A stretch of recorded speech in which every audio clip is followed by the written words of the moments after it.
Bonjour, aujourd'hui je vous propose ma recette de granola maison.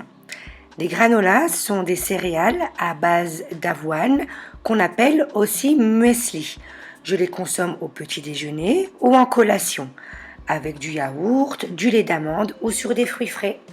Pour réaliser ce granola, il faut 300 g de flocons d'avoine, 100 g d'amandes entières, 100 g de noix, 40 g de graines de courge, 50 g de canneberge sèche ou alors des raisins secs, 150 g de sirop d'érable ou on peut remplacer par du miel, 2 cuillères à soupe d'huile de coco, 100 g de pulpe d'amande. Cette pulpe, je la récupère quand je fais mon lait d'amande.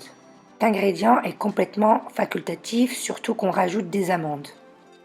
1 cuillère à café de cannelle. Et pour finir, 3 blancs d'œufs. C'est parti, la première étape est le mélange des ingrédients liquides. Donc je vais commencer par ajouter dans un grand bol les 3 blancs d'œufs, puis le sirop d'érable ou le cas échéant le miel. Je vais bien mélanger ces deux ingrédients avant de rajouter l'huile de coco que j'ai fondue. J'ai fondu l'huile de coco pour qu'elle s'intègre bien aux autres ingrédients liquides. Puis, je passe à la seconde étape qui est la préparation des ingrédients secs. Dans le bol mixeur, je rajoute les amandes, puis les noix et je vais mixer 1 minute pas plus pour garder de gros morceaux, ce qui permet d'avoir des granolas bien croustillants. Aux amandes et aux noix mixées, je vais venir ajouter les flocons d'avoine, puis la pulpe d'amande. J'enlève les gros morceaux avant de la rajouter. Puis, je vais rajouter la cannelle,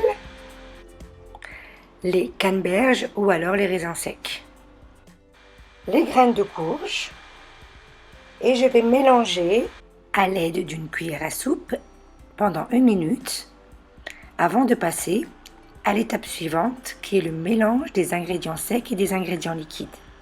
Pour ce faire, je rajoute les ingrédients secs dans le bol où se trouvent les ingrédients liquides. Puis, à la main, je vais venir mélanger l'ensemble pour m'assurer que chaque flocon, chaque graine, chaque fruit sec est bien imbibé. Ainsi, j'obtiens des granolas bien croustillants. Passe à l'étape numéro 4 qui est la cuisson. Donc je vais venir sur une plaque avec du papier sulfurisé déposer le granola que je vais venir étaler. Quand j'étale, je veille à avoir la même épaisseur partout. C'est ce qui va assurer une cuisson homogène.